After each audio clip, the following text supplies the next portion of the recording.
What up? What up? We are back post-show episode 144 after a brief little hiatus.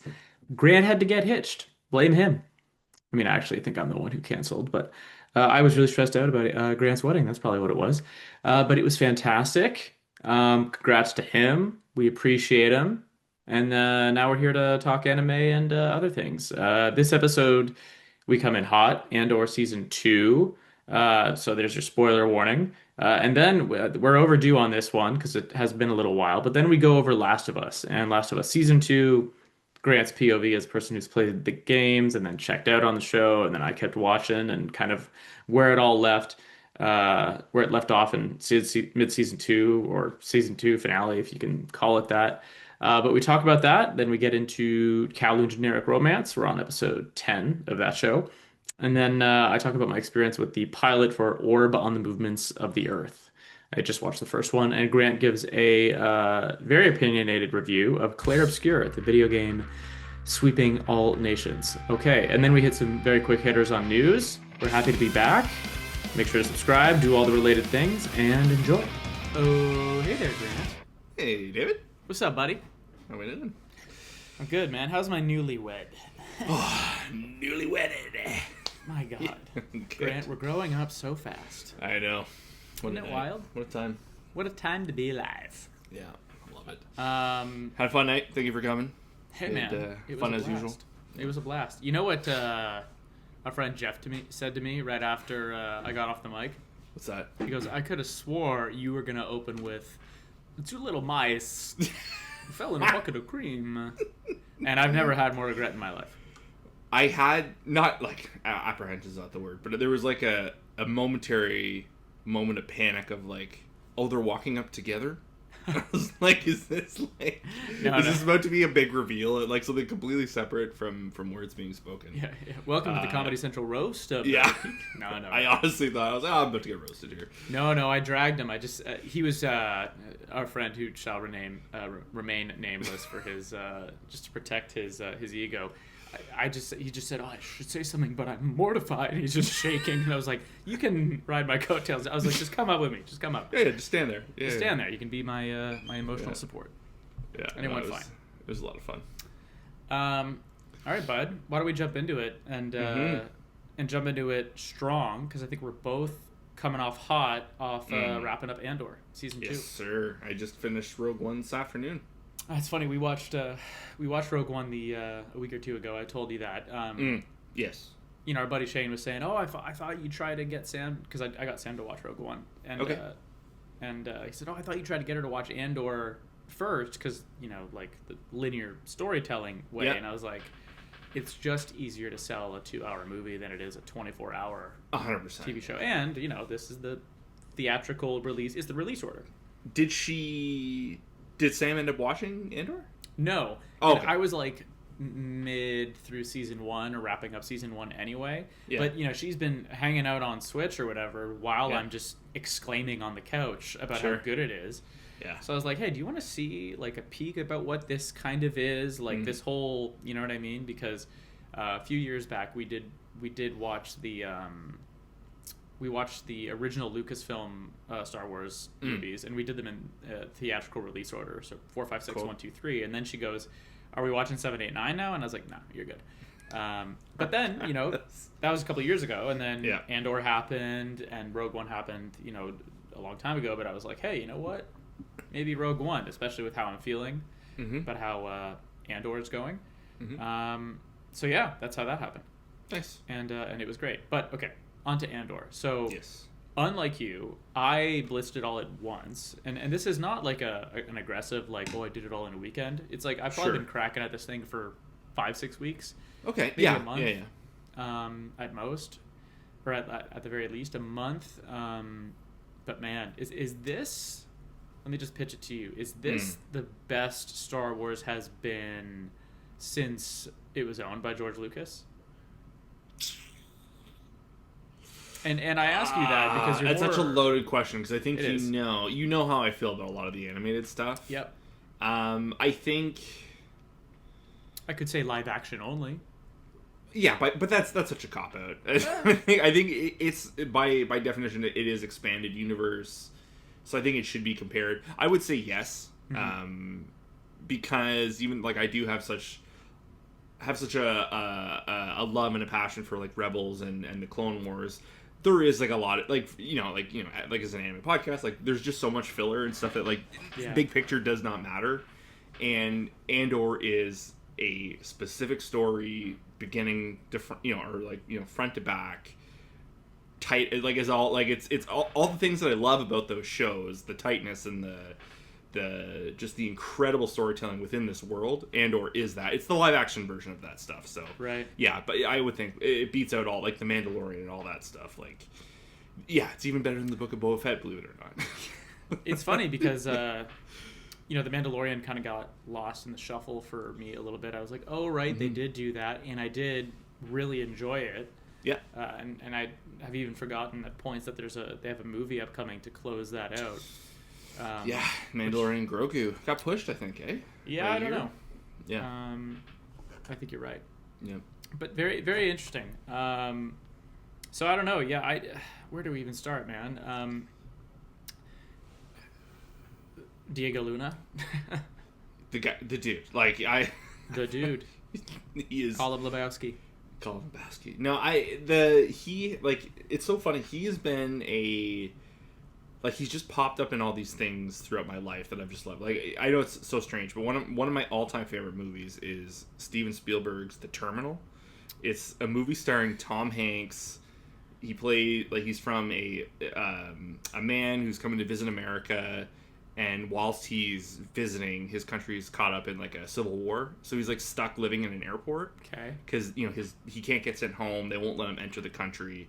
It's based on a true story of some at some point. And Diego Luna is just like one of the side characters in the movie. It was the first time I'd ever seen him. He plays a janitor that falls in love with Zoe Saldana, and As you he's do. sorry, As you do. Yeah, it's impossible not to. But like, he's just the first time I saw him, I just had such an attachment to him. Like he's just such a he was just like a lovable, fun guy. Just had like this quaintness to him. He's kind of magnetic. Yes, and then like years later, he popped up in like Narcos, which are my favorite seasons, where he played the heavy. Like I think it was the Mexico seasons, Those I never saw.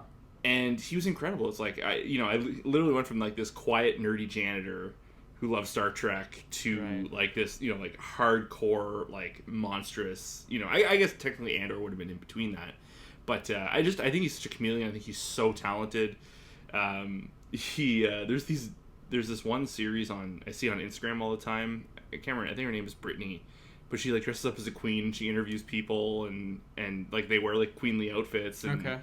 anyways, he was on it, and like the two of them were talking Spanish back and forth, and he's like just the way he compliments the speaking of Spanish, like, oh my god, I just want to be around this guy. Like he just seems like such a warm person. So watching him and all his success with Andor and all that, just like people have their favorites there. He's always one of my favorites. So love him. The actress who plays Mon Mothma, Yeah, I don't know her name off the top of my head, but I do not either. outstanding. Mm-hmm. Stellan Skarsgård, amazing. One of the best written Star Wars characters ever, Luthen. Yeah, Yeah, in my opinion. I agree with that. And then much has been made of what Andor cost to make. I think the final tally is somewhere around 640 176, million. Yeah, what? I think I saw 176 was I saw $640 million, oh my god, which is like north of 20 million per episode. Jesus. And I've seen it in a few places. Now, granted, it is unbelievably, shockingly high value. Like, you could cut that up as a movie and easily be like, oh yeah, this is like every inch of Star Wars movie with a multi $100 million budget, so I guess it's not that shocking. And it's 24 hours of TV. Rogue One was 2 hours of film, right? Yep. So it's not that hard to wrap your head around, but yeah, wildly expensive. But man, it looks the part. I think I remember telling you like just the weird stuff. Just the little things Star Wars people notice, right? How Coruscant looks. Mm-hmm. Mon Mothma's Rolls Royce inspired flying car. The ships, the tech. That like really cool cyberpunk is not the right word. That like really cool Western spaceship. Neo noir, like Cowboy Bebop, like kind of Yeah. like neo futurism, kind of like set in the past and whatnot, but very practical, like Alien, Yeah. in a lot of ways. Like feels like we're on the Nostromo at all times. Yeah. And So, everyone has said this, but I think it bears repeating because I'm very new to Andor. Is they did all this and told, to our point, arguably the best Star Wars story seen in well over a decade, without mentioning, without showing a lightsaber, without showing a Jedi, without leaning on Palpatine or the Skywalker family. They just gave themselves, a very open laneway to explore new stories. yeah, like to me like an even better example of like they like in ways they did use that, like like the Yep. just based on like the context of the story and like all like the Death Star, right? Like they do all this Yes. stuff without having to really they eventually do show the Death Star, but like it's interesting to see how like I think some of my favorite stuff in the show is just the way the Empire, like the comings and goings, the conversations between one another, like the backstabbing and the outplaying each other, and like they play within a system, and this is one of the closest comparisons to Rebels and the Clone Wars is like there was quite a bit of that, all about like a little like this is meant for like 13, 14-year-olds, Yeah. whereas this was very much like the seething, like the genuine like disdain for one another, Much more adult. and much more adult, and it felt a little more at home. Yeah.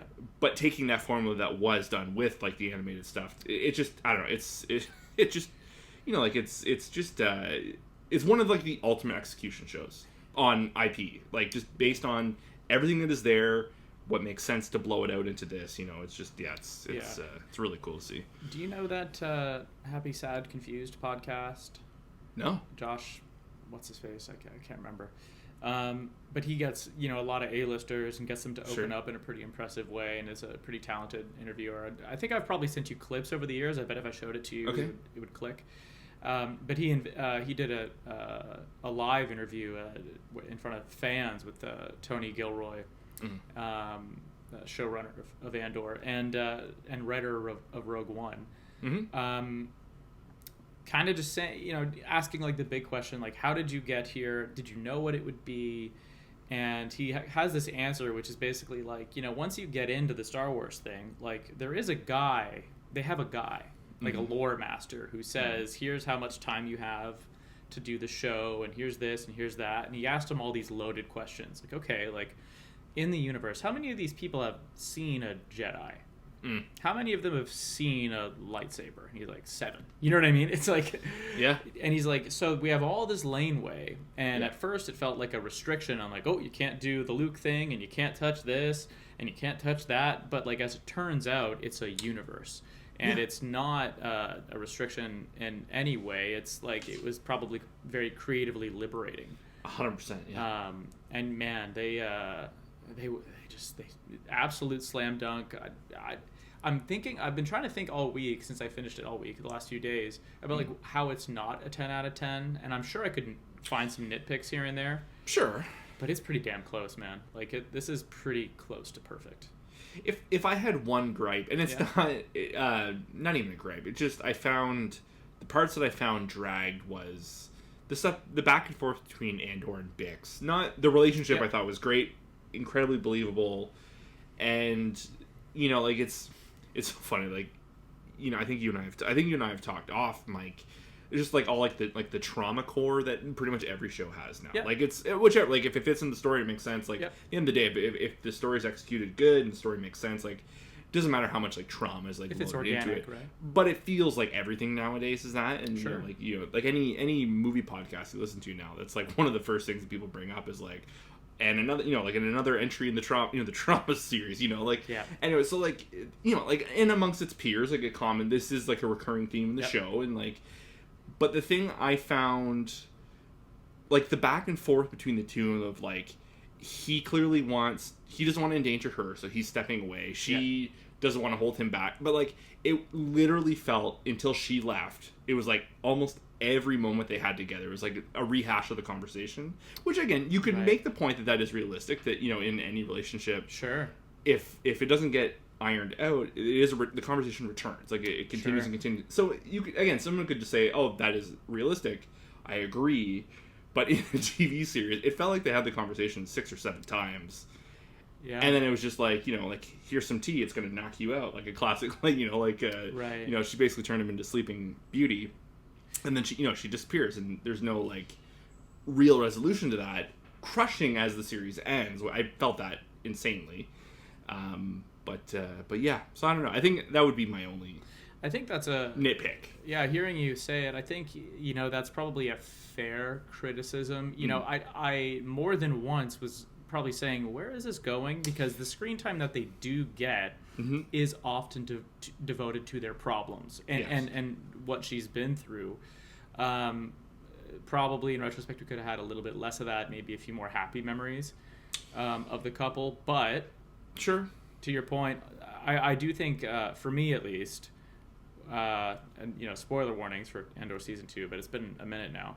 But when she does leave him, that stuck the landing to me. It was like, Yes. Finally, oh. because they've been setting the expectation, Of course, so many times now. Yeah. Because one of the you can kind of look at a lot of the plots and go, how do we get from here to Rogue One? And we're slowly getting closer throughout the whole, and you can kind of piece it together. But there's this big Bix problem, right? Like, what makes him make the choice? And it's kind of like, well, she made him make the choice, and that was that's tragic and beautiful, and then we know what happens to his character later, and but no, I think that's a fair point. We touched on the Empire stuff, but I just have to say it on mic, like, I was shocked by how much I liked that. I couldn't believe the quality of the storytelling. Deidre and Cyril and Poor Cyril, holy fuck! I actually, like, kudos to them. I did not expect the pity I felt for him right up to the 11th hour there. Like, they created multi-dimensional characters, and they introduced them as just bad guys wearing the bad uniform, and like they couldn't have done that more deftly and more expertly. Like, really, really, like, just well earned how that storyline went between the two. Earned is the best way, because like like at the back of your mind, you're like, okay, how are they going to make me try and feel about this space Nazi? Like, like, am I gonna am I gonna be like, it never felt shoehorned at any point. And just from season 1, where Cyril started in season 1, and his whole wow. Sorry. Gatsby and Cats. Just like his trajectory from like how his whole initial connection with Andor and like kind of like his crusade against him. Just to like how it ended, and like like the whole like the serendipity of running to each other, but like that was one of the most primal, like, and it's crazy too because he had finally seen past it a little bit. This is the crazy part. And it was like he almost had his moment of like true clarity, and then he just like he turned, saw red. Like, wild. I was blown away. That whole like all the Gorman stuff, like the showdown and like the plaza and like getting out. Like that was a chef's kiss episode. Like, totally agree. Couldn't agree. Like, that's the tragedy of poor Cyril is that he was, because like you said, how are they going to try and make me feel about the space Nazi, right? And and Deidre too, and you can kind of see their unwavering belief in the Empire starting to fray, right? And it's too little, too late. Yep. But yeah, he was, and then when he dies, he's lowering his gun, and but yeah, man, that fight scene between the two of them, so visceral, so emotional, so much impact. Literally, like, one of the better fight scenes they did in the show. That was like. That was just really deftly executed and choreographed. The choreography was amazing because they did not slow the outside pace. Like, the conflict was going on outside. Yeah. And then they had such a... It felt so private and so, like, like seething, and then everything outside. It was like just an execution of, like, big and bombastic with the little moments inside. Just crazy, like, blew me away. It was really, really good. Yeah. And then he went, like, when he started like choking Deidre out, like when he was still in like the fortress, and like I was like, wow, he snapped. I think nuts. Every his entire belief system he watched shatter. Yeah. And he had, not borderline, he had an unhealthy obsession with her to begin with. Mm-hmm. And, I think like a lot of what he believed in, and as far as the Empire goes, but a lot of that was transferred to kind of a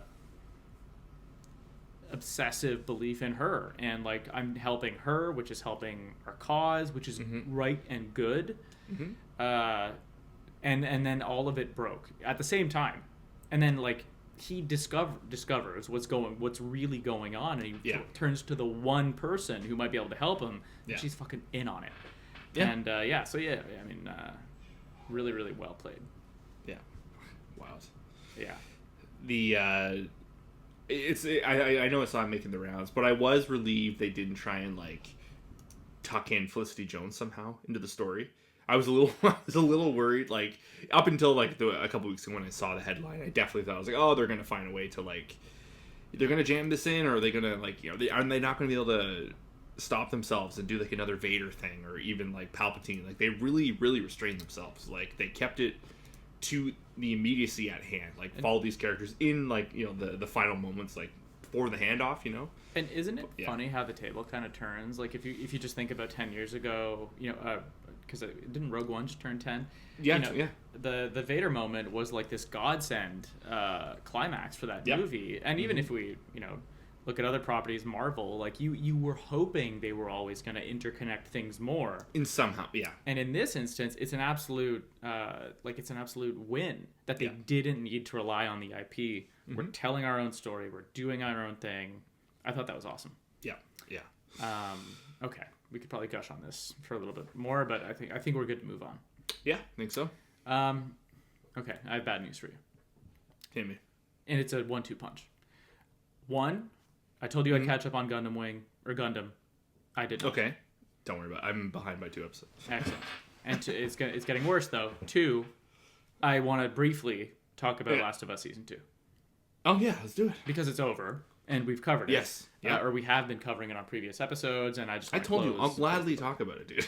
I don't want to watch it. Yeah. So it's funny, the last couple episodes, and I encourage our listeners and viewers to go back and listen. Grant and I got off on I think a good start. They had a great premiere and second episode. Premiere was decent, yeah. I should say, spoiler warning for Last of Us Season 2. And the really big twist with Joel's character, we were really in that. And then we lost you somewhere around episode 3. 3 was where I was out. Yeah. And then after that, it's kind of just me and Grant. Like Grant being a little unsure because you've seen the whole video game. You've played both games. I watched it. Yeah. And all that is I haven't. So all this is pretty new to me. Yeah. So then we were kind of like on different pages for a little bit, but. Which is fine, because I think we're a pretty good representation, frankly, of a lot of viewers versus gamers. Sure. Yeah.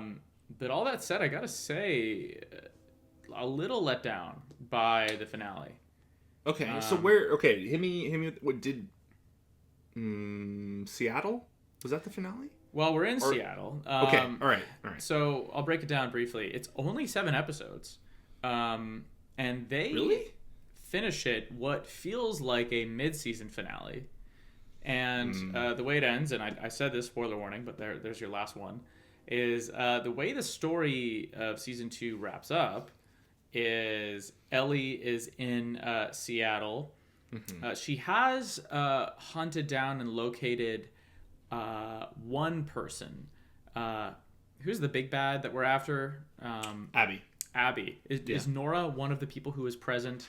I believe that's one of her crew, yeah. Yes, I believe we find Nora. They are part of the Seattle crew that went to... Yeah, so I believe Ellie eventually tracks down Nora. It's actually, I do have to say, in its defense, it's a fantastic sequence. She kind of infiltrates part of where the, is it the ALF, where the Wolves in Seattle are headquartered. And they have one floor that is... quarantine because there's airborne toxin and spores, right? And they have this really beautiful like red lighting on the floor. It's the hospital emergency lights. Are the I can picture the scene from the game. And the Nora doesn't know it, but Ellie's immune, so she doesn't mind chasing her down there. Yep. And it's just a fantastic scene from beginning Yeah. to end. Cool. The two of them, it's really really well done.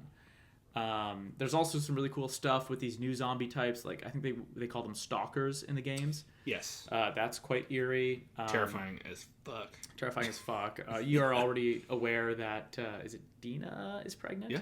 Mm-hmm. Ellie's aware of that. Yeah, and then Tommy and Jesse show up, right? Yep. But we only meet All up. canon. All canon. Yeah, so we only meet up with Jesse because they're separated, and then things get they get wonky. We're trying to find Tommy, Ellie. I think to your point and many people's point, this is one of the bigger problems of the season. It's both, and I'm a little torn on if we're looking for like a throat to choke and like whose fault is it. Sure. I think part of it is absolutely the writing, and part of it is the fact that Bella Ramsey's just not old enough and doesn't look old enough to maybe mirror how she would be in the game, because there is supposed to be a significant time jump. She seems quite juvenile at points and also very impatient, and kind of impatient to a point and short-sighted to a point that I think she's and perhaps this is the same in the game, you can tell me in a sec, Sure. that I think she's losing the empathy of the audience. Like she just keeps fucking things up, frankly, So with like Dina and other people trying to like right course her, put her on the right course, and she's just continually making a mess of things. sure. And I think as a viewer, we were sitting there being like, we now, like, one, you lose Joel, and everyone's here for Pedro. And then two, you're left with Bella Ramsey, the other Ellie, the other title character. But then you're constantly made to, frankly, like, kind of resent all of her choices. So, in the game, again, in my opinion, I don't think Ellie was more. She had more of it. She's short fused, but I think there was much more. She had much more frustration with her situation, whereas she kind of felt like her agency was removed when she like found out that Dina was pregnant, and like things were not kind of like flowing in motion the way she wanted. Right. I have read like the impatience of TD. Ellie kind of is like, it's a little different of like being impatient and like not thinking it through. Whereas like, at this point, Ellie is incredibly calculated. Like Joel and Tommy have shaped Ellie into like, she is quite visceral, quite brutal, tactical in a lot of ways, but she is short fused. And she has a bit of a, not quite a temper, but she's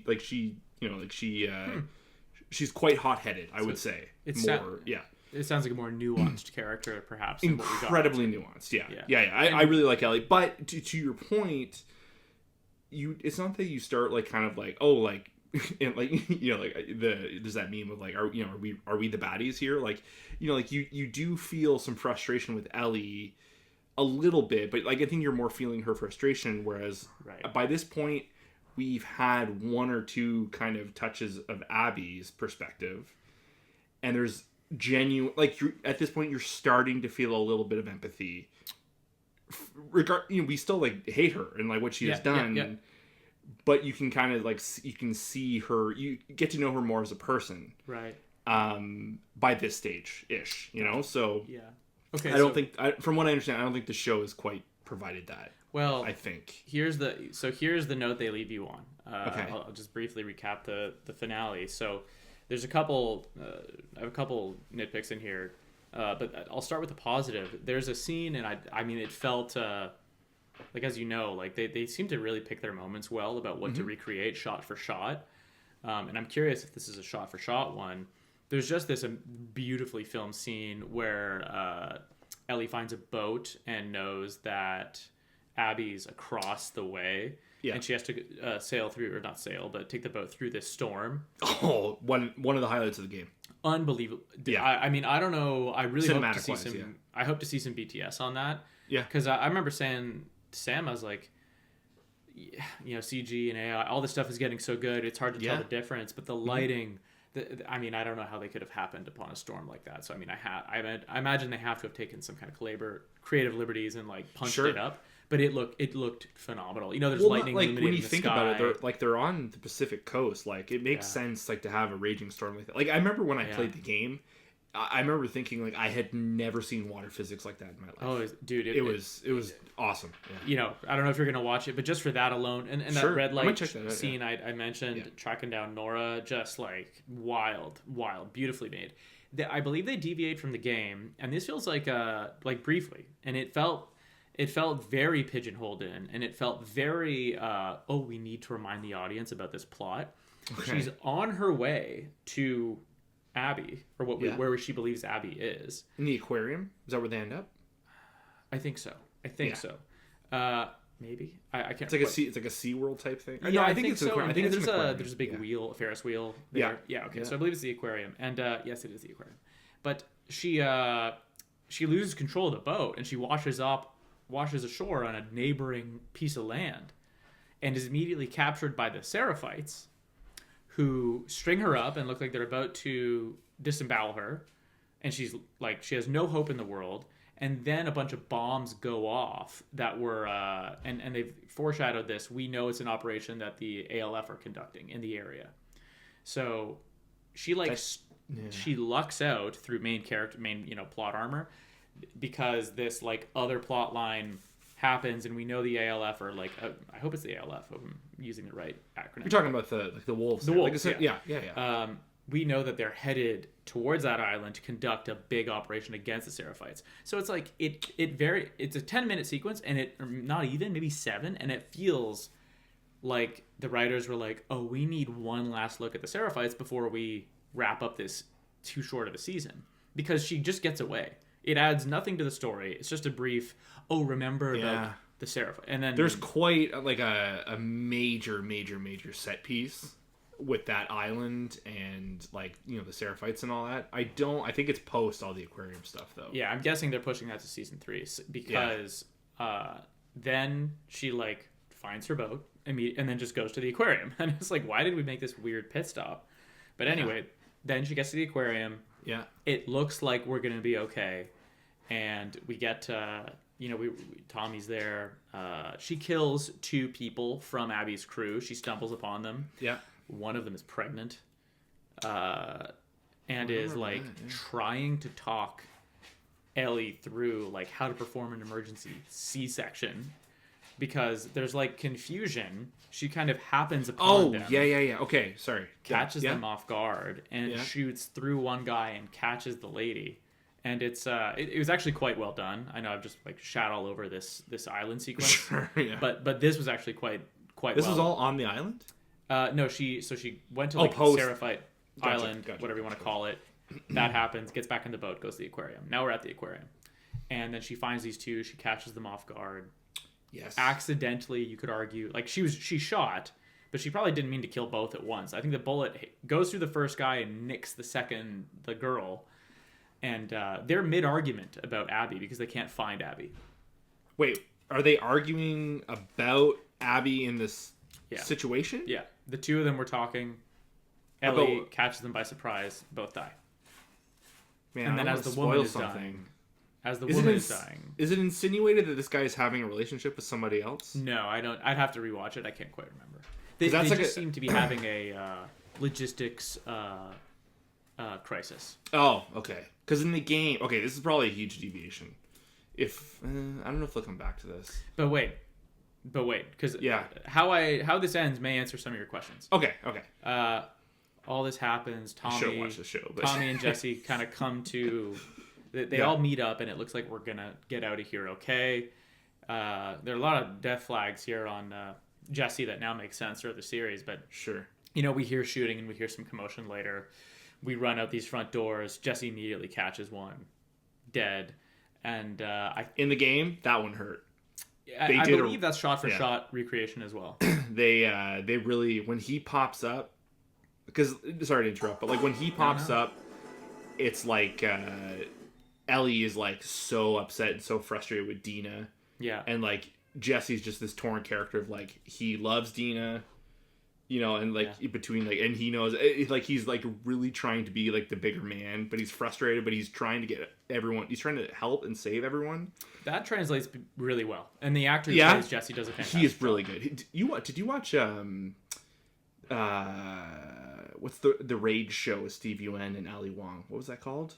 not Beef? burnt, beef. Yeah. He was the younger brother. I thought he was incredible in that as well too. But so to see, I'm really glad to see him doing more stuff. And But, his character, complaints here and there about the season and all that, but like his character, I felt, not knowing the game, I felt had a really good arc because you're angry that he died because it is Ellie's fault, because at every possible turn he's trying to make the mature choice. Yeah. And be the bigger man, to your point, and he's put in this position because of Ellie, clearly, and kept saying like, "I'm not gonna die here for you." Yeah. You know what I mean? Like, he's gonna be a father. He has all this stuff going on, and catches one right away. And then, it's Abby who has the gun pointed at Ellie, who's unarmed, or at least not ready. Sure. And has her at gunpoint, and it seems like, and she says something to the effect of, "I let you go. What the fuck?" She seems very upset, like she's been through some stuff. Yeah. And then it seems like she pulls the trigger, and we roll credits. And then, Okay. I think it's either post credits or post fade to black, we get Seattle day one, Abby's POV, and it's just like she's napping on a couch. So all this happens I believe at the end of, Ellie's story, I believe wraps, or at least is cut off here, I believe towards Seattle day 3 perhaps, or maybe 4. Yes. And then we're clearly going back in time, and then we see Abby's kind of taking a nap on a couch somewhere, and someone says, "Oh, so and so wants to see you," which is another character that we met that you wouldn't have seen, who has a name. He tortures the Seraphites. Oh, also in the game, what's his name from James Bond there? He's so good. Why am I blanking on his name? Sorry, all the clickety clacks, everybody. Because he's really good. Jeffrey Wright. Jeffrey Wright, yeah. Really good. He was in the game. He voiced that No character. way. Yeah. That's awesome. Yeah. He was awesome. was definitely, in my opinion, like in the game, like his crusade, he's like, I was like, I see what's going on here, but like this is not what I want. Like I want to see these two women like square their shit out. And it was just like his story is the backdrop of Abby's story, whereas like, that is the vibe. That is the the vibe. Yeah. So it's but yeah, okay. So it is then very clear that John. it is then made, very clear that season 3 they're going to tackle Abby's POV, and then hopefully they don't take too long, and then the stories will coalesce, and then they come out and they say, "Yeah, we don't think we can do it in 3 seasons. We're going to need 4." Oh, that's the vibe you think they're getting. No, they said that. Oh, they have said that. Yeah. So yeah, there is a lot of posts like. Yeah. Okay. I can so see I think that. The Cole's notes are, this was only 7 episodes. It felt like they cut in the middle of the season or in the middle of the story. Sure. And then they come out and they say we need another season, and we're going back in time, so you don't get resolution on this cliffhanger they led you to. Now that's not necessarily a bad thing, but it's just like the mixture of those things are, and it's going to be another 2 years. Yeah, that's the real kicker, I guess, for most people. But I believe in the game it was like a consistent, like, we're on day 1 of this, but we're on day 3 of her. There was again, but that's the advantageousness of a game. Like you can just jump back and forth. Like to be fair, they could have done that here. They could have done. I feel like they should have. Yeah. Kind of get. What if they did 10 episodes and they did a bit of back and forth? Like this feels kind of contrived and kind of manipulative, frankly. Unless there's some intense studio pressure and they said, "Fucking no, you get 7 episodes. Make with it what you will." Could be. I don't know if I would buy that because it just felt like this feels like breadcrumbing. It's so strange to me because, like, by design, the game felt very much like, let's get, if you want to call it the prologue to their stories. Yeah. It was like you definitely got, I would say, you got like 75% Ellie, and then you got more filtering in of Abby, but then you get to like kind of this point. And you do get, like, it's almost like an inverse where it becomes like 50% Abby and then, or like, 55% Abby, 45% Ellie.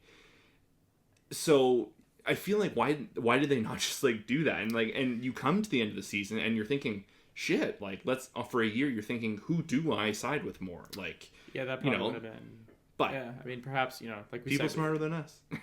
CEOs, yeah, I don't know, but, executives. yeah, it's tough. The actress playing Abby, I think people are excited about. In this final scene, she Caitlin gives a good Bieber. performance, but it's one fucking scene. It's Yeah. one scene in 7 hours of television, so it's like kind of hard to get amped. And I'm sure they're gonna, I'm sure we're gonna get to know the character more, and everything will make a little bit more sense and all that. But like one scene in a very short season. I don't know. It left me a little. Like, do you have any sense of Abby at this point? No, I mean, they let the one thing, that one cat out of the bag that you were not happy with. Wait, I'm obviously wrong. They don't give her one scene in the whole season because they killed Joel in episode 2. Yeah. But you know what I meant. It's just like I was curious to see her present day more than for 2 minutes. Yeah. I mean, the sense we have of Abby is the one thing they mentioned when she was monologuing while she was beating Joel to death, right? About who her father was. Mm-hmm. So yeah, we have that, and I would say nothing else. And we know she appears to be important to the Wolves. Yeah. But that's it. I'm interested to see more. I am irritated about how quick it happened and how long it'll take to get any more. But hey. Damn. I think I told you, Severance finished. Mm-hmm. And then there was White Lotus season 3, and then there was this, and I was like, oh my god, it's going to be so competitive at the Emmys. I felt like this took enough of a step down that I don't think they'll have much of a presence. Yeah, personally. I don't know how much of a presence they'll have. Now, Game of Thrones, I think won Drama of the Year for season 8. So sometimes it feels like you earn so much, Sure. like you're on such a roll, or you earn so much good faith from that base that it like doesn't matter if you have an off season. Like, I'm curious about how White Lotus season 3 will do, because some people are like, oh, it's a step down, and I don't know. We'll see. Anyway, all right, that was a lot. We'll see. I'm excited. I've been meaning to go back because there's a they did like a PS5 remake of both of them now, but I never played the remake of part 1.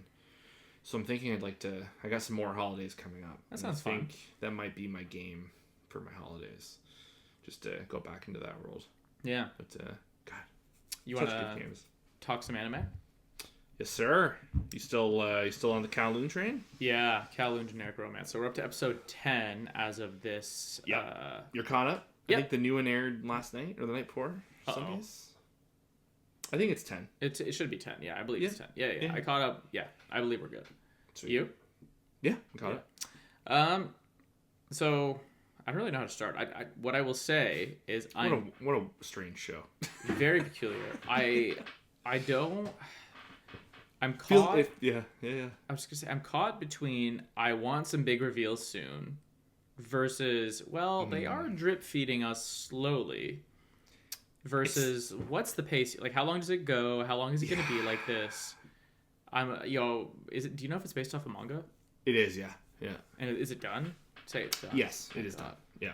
I know. I think we discussed this before. Like, the online consensus is like read the manga because the pacing is like light speed compared to how it's done in the manga, which I'm probably going to read it because I'm just curious. I just want to see the difference in pacing. Sure. Because we're like a moment ago. This show is so unique in pacing because it's like every other episode is like constant drip feeds and then a lot of repeating from the previous episode with one giant gush of like the next, call it like the drip. It's like the drop.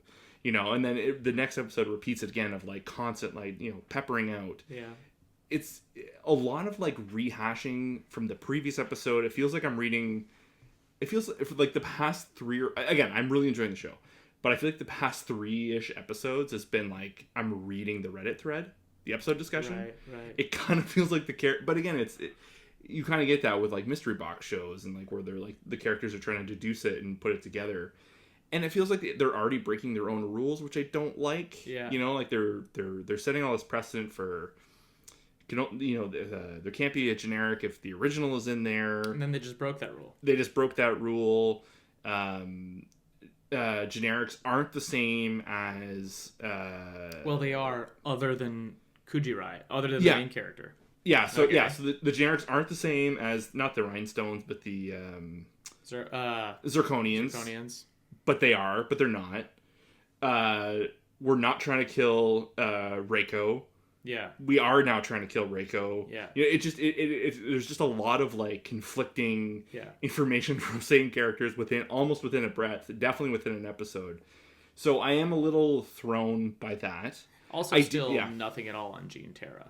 Like the literal thing they keep cutting to keep in throwing, the sky. keep cutting to, and I keep thinking something's going to happen. I think the closest we got to like, oh, they're about to hit us with something was when the IT guy in Hong Kong alludes that he wants to kill Reiko, which again, I think that's just a fake out. But the gray haired guy. Yeah. I did for a split second at the end of the last episode there was a different OP or ED, and I was like, oh shit, are we handing off into like another stretch of 10 episodes maybe? And like we're getting new songs. I don't think that's the case. I think it is supposed to be 12 episodes. 12 or 13. So yeah, I don't know. I'm. There is one reveal about the food. Yes, and even then, like they're saying how inconsistent it is. Yeah. Which is interesting. Is it interesting, or are they just fucking with us? One thing I found very interesting, which could potentially, it's just the pacing, I think, is the problem. Yeah. In episode 10, Reiko starts. There's this big glasses thing, which like. Cool. That was cool. Yeah. And like cool pieces of animation, how they shot some of the sequences. Mm-hmm. And it leads Reiko to these talismans, these pieces of paper plastered everywhere that have error codes on them. Yeah. HTTP error codes. 404 not found, or forbidden. 403 forbidden rather, and then 202. That's interesting to me. Because we know hints to a simulation. Which, that was my first thought. Yeah, so is it a construct? I mean, we know, like, is it not real? Are these evidences of, are these clues that, like, they're living in a construct? Like, that's actually interesting. It's actually something. Is taking them off going to have consequences? I hope we learn more sooner about that. The thing that's been in my mind is, and this might just be like a simple answer, but like it was like she was in her computer software and those were associated to different rooms. Was that her manually inputting into like an Excel sheet of some sort? Or is that the system saying, like, when she looked up all the units, it already had the message in it in the software? Oh yeah. I think that was her, how I interpreted it, at least. Being a detective and putting it together. Yeah, I think that was her just looking up HTTP error codes and being like, oh, that's what it means, but like, what does that mean? So I thought she just found like a very basic table saying, oh, this error maps to that status, which is what I would do. But if you look up, it would say to like 309, it had like a tenant's name. Oh, then so it looked like a tenant directory. Oh, and it had 403, 404, and it had like the messaging from the talismans. Oh, that's interesting. Yeah, because perhaps this ties into the fact that they are realtors, or that they are landlords for like different properties. So maybe there's a tie in there somehow. Mm-hmm. That's interesting. Yeah, that's what's been sticking out to me from that episode. Very peculiar. But I guess pros, because we haven't really talked about it. We haven't had a chance because we missed a week for wedding prep. Thank you everyone for your patience. I don't think I've ever seen like an intersex relationship or person in like a Japanese series like this before. Yeah, that's true. And then like it's not often you see like I'm not sure if it would be like considered like a gay relationship, but like like gay people like I'm blanking on, but Gwen, or is it Gwen? Gwen's the guy with the long hair. And then the other guy who's like a snake, or we don't really know. With the tongue split. I can't remember his name. Just their relationship. I would love to know more about that, and like Agreed. Why, and specifically why he's protecting them, but I don't know. Motivation about that person, like wanting to hurt his father emotionally by creating a fake version of his son that died, is still fuzzy around the edges for me. I think because he's only trying to do that because the father is trying so hard to recreate it. So I think he's trying to like beat him to it and somehow hurt him with it. Yeah, is kind of what I gain from that. Sometimes it's irritating when anime does the anime thing about like, I'm a character and here's my motivation, because we kind of got that from that character, and it's like, I don't know.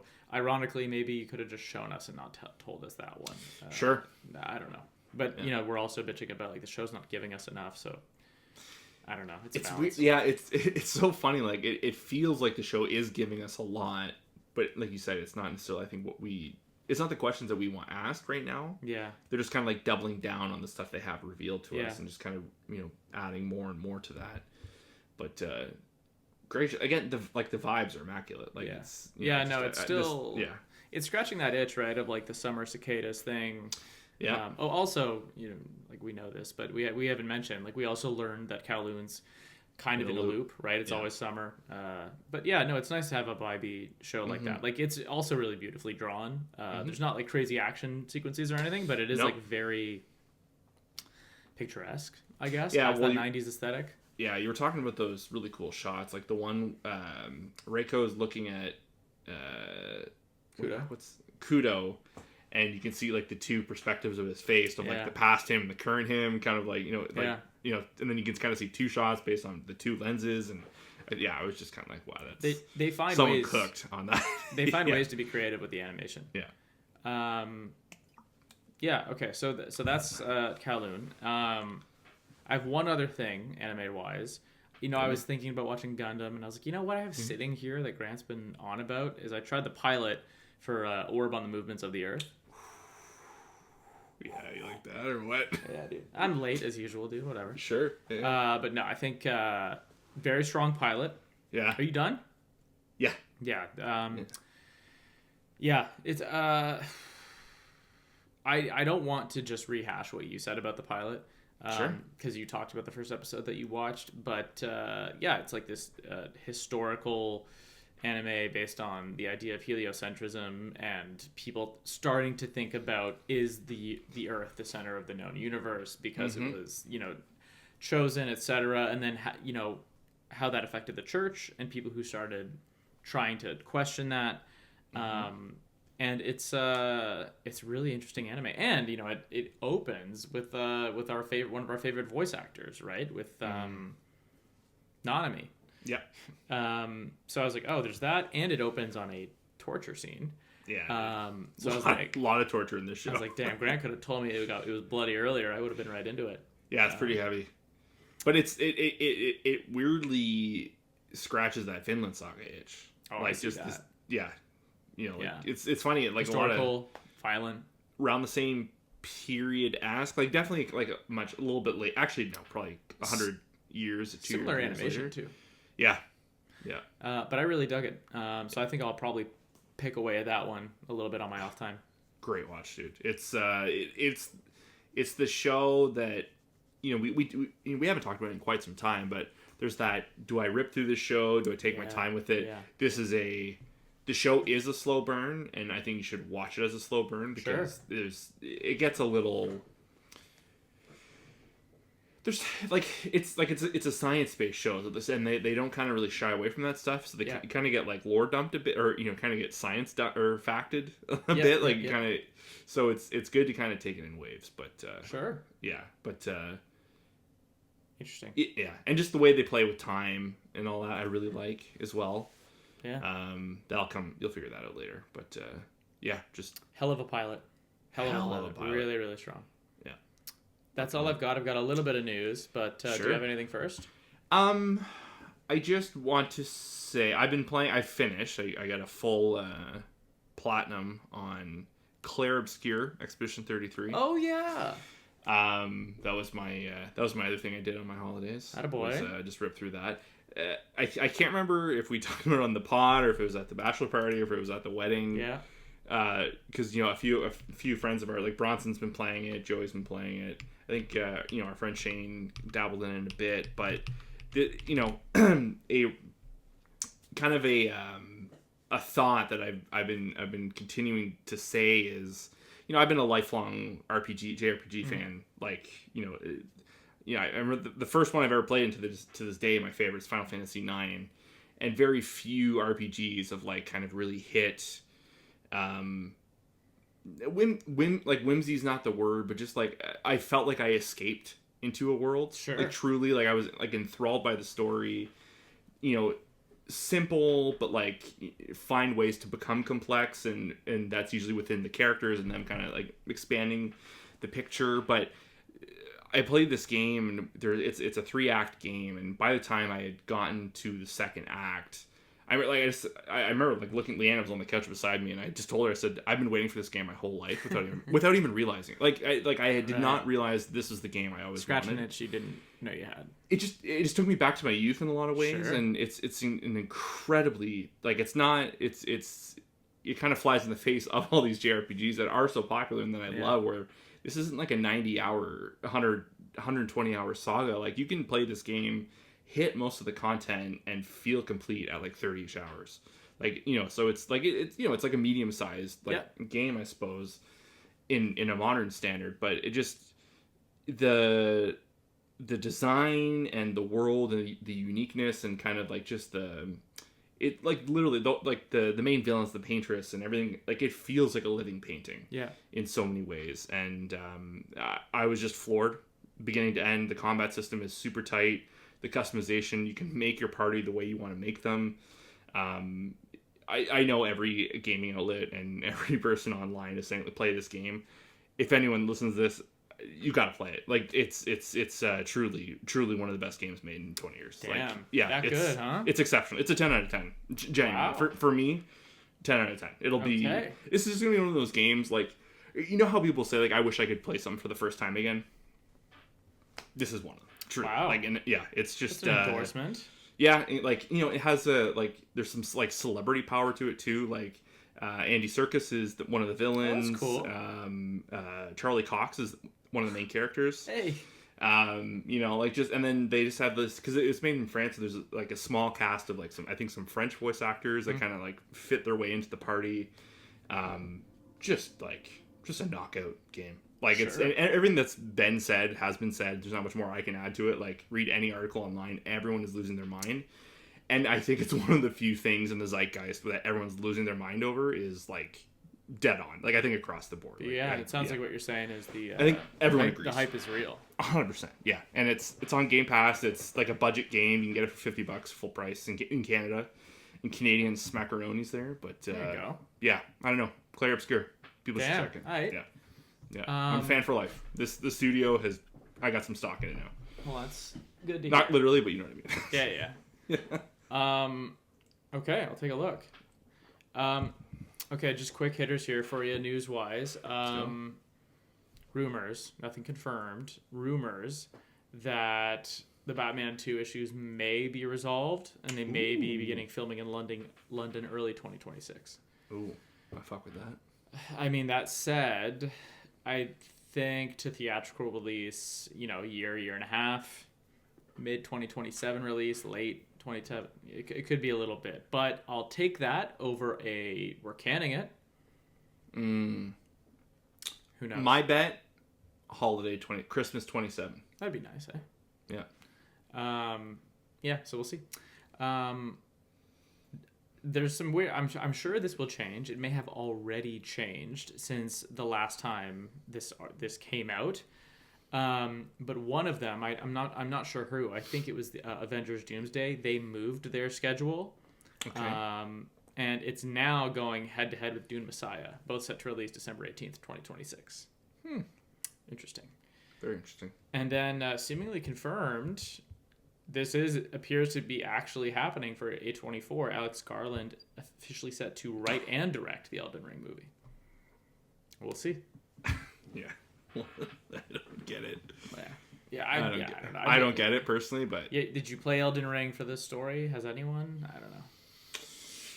I think like all FromSoft games, it is there. It's in there for you.